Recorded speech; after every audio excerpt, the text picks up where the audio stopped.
Ew, I mean, whatever, it's fine.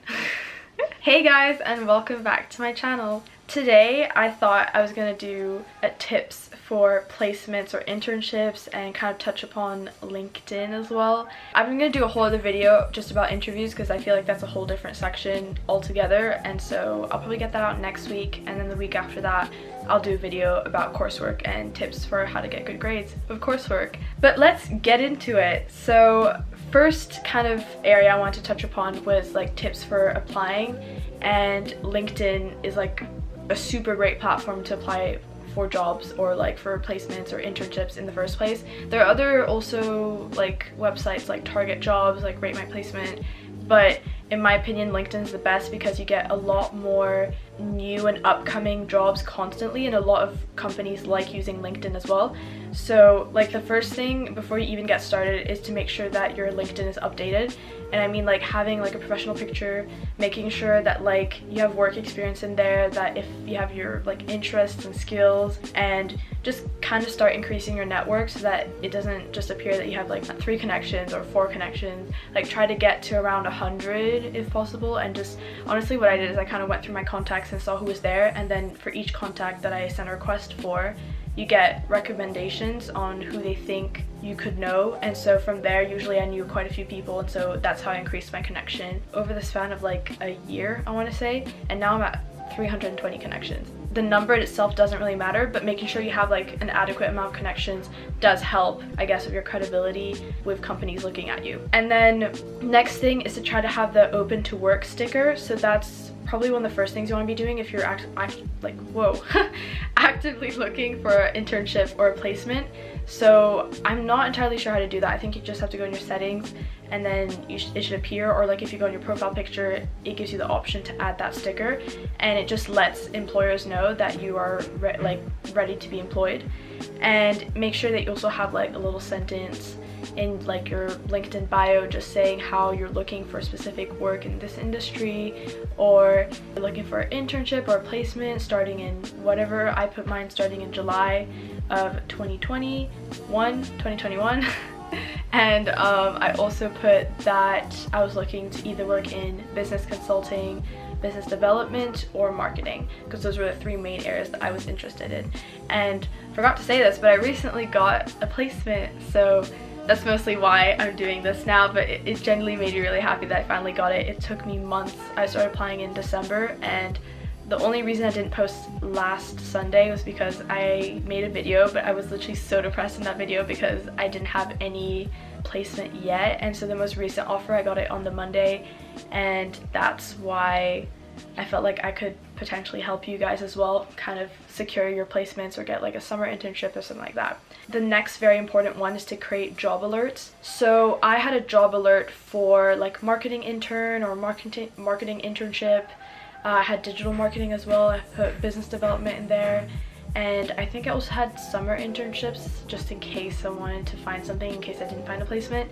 But in short, make sure that you have your like job alerts on. And so on your phone, I know that you can just like, as soon as you search up something, at the bottom of the LinkedIn like page where you're looking at the jobs and you're like searching up for a specific job, you can choose to like turn on job alerts for that specific search, and so it'll come up with something every day. You'll have new jobs that come up usually, and so they will tell you like, oh, 5 new jobs available today, and that in itself is like great in order of getting like being able to see a lot of jobs, and so that you can apply as quickly as possible. The next one is to apply quickly. So you want to make sure that when you see a job, especially like usually LinkedIn will let you know, for instance, they'll say that it's been out for a couple hours, like they'll literally say how many hours it's been out. They'll also let you know how many people have applied. So if it's under 25, usually that's the range you want to get in, so you want to make sure you're applying as quickly as possible, because that's the only way you get an answer that's really fast as well, because usually they'll take a look at you very quickly and let you know whether you're potentially a match for them or not. So if you want to like find out quickly, apply early. And also because they will find someone and then basically tell all the other applicants, sorry, like we found someone, and just close it off. And with LinkedIn, it's really fast. Like I think within a week, sometimes the jobs will already be closed. So just making sure that you apply as quickly as possible would be really great. If you can't apply immediately, what I do is I save the job, and so I apply to it either that night or the next day, but you want to try to get it as quickly as possible. Next one is to kind of know the difference between easy apply and just applying. With easy apply, it's like a LinkedIn way of just basically just sending in your CV and answering maybe like really quick questions that has to do like how many years experience you have in this or that, whether you can speak a specific language. So it's like a very quick process that takes 2 minutes at most.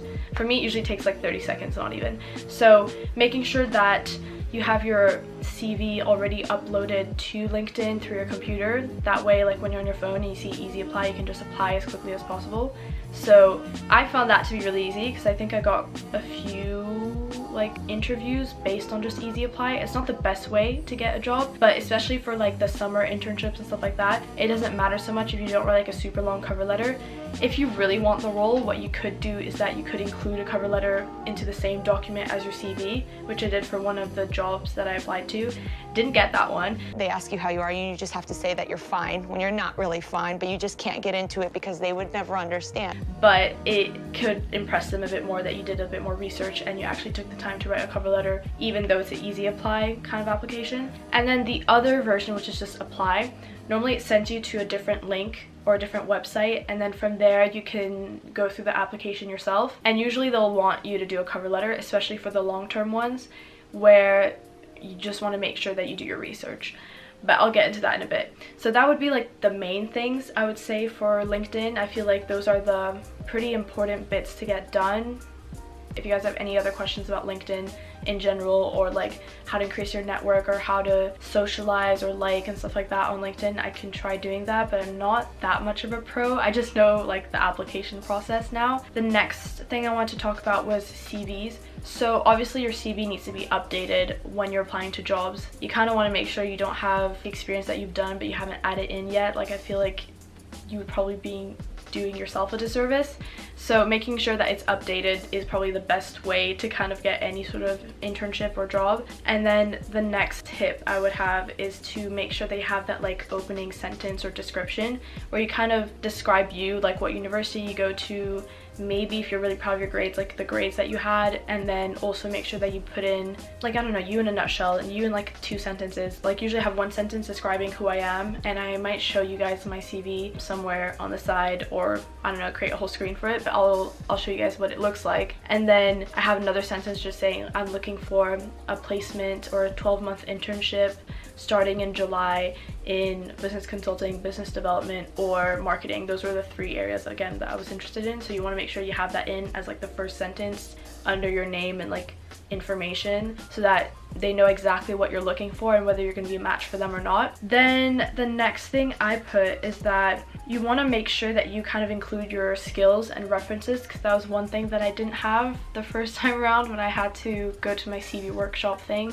So references is really just, I put my tutor from my university, my managing tutor. She just kind of looks after me, makes sure that I get everything done with work, and so I just put her as one of my references. And then I put my old boss for one of my internships as my other reference. And you want to make sure you contact these people first, ask them if it's okay to add their email and phone number. Basically it's like someone backing up that you did this correctly, or that you're a good person, or that you can get the job done basically. I don't think they usually contact your references, but you still want to make sure they're still real. Like I think it'd be really dumb if you put a fake one and then they actually went and looked for it. So they might search up really quickly like, oh, who this person is, like on LinkedIn or on Google, but I doubt they're gonna actually contact them. It's also important to kind of include the skills part, just because it kind of shows like what you're good at. So for instance, from my skills, like from my CV in general, you wouldn't guess, but I'm actually really good at like Word, for instance. I'm also really good at like presentations. I'm also like, I also speak French fluently, or like it's my native language. So like things like that you wouldn't just guess. So I kind of add like languages, usually is a good one to add. I also have in there like other little skills that I got. So I'm also good at video editing, or like I'm not amazing, but I know how to do it. Having like little skills like that like wouldn't be obvious is great, and just also put in the obvious ones. Like they want to know whether you're good at Microsoft Excel, whether you're good at Microsoft Word, or just Microsoft in general, what languages you speak, stuff like that. There's a few that you can look up, but usually it's the same ones that come up again and again. Communication, teamwork, all that stuff as well. And then it's also important, especially as students and like us being pretty young, I know that I don't have like the most amount of like work experience. So I put in like the only work experience I had, and then underneath that I put like other relevant experience. And so in there you kind of want to make sure you add like anything that's like to do with volunteering or like the sports that you're doing. For me, I put my YouTube channel and my podcast because those are things that I was up to that I thought were really interesting, that they could know a bit more about me. So you want to make sure that you add these things, like whether that's just like something you do on the side. Make sure you don't put anything like that's too boring or that they wouldn't care about, like as a lack for a better word. But in short, like, oh, if you just say, oh, I read, okay, what do you read? Like, what types of book are you reading? Like, are you also writing on the side? Like, you want to show that you have other interests, and that usually helps them have a conversation with you and be able to talk to you about something if you get an interview. You know, also a lot of social media has come up recently, so if you do have like Depop, if you have a store there, you have a TikTok that's doing really well, you want to make sure you add that in as well, just because it is something that you can talk to them about. For the last part, I want to talk about the cover letter because that's really important.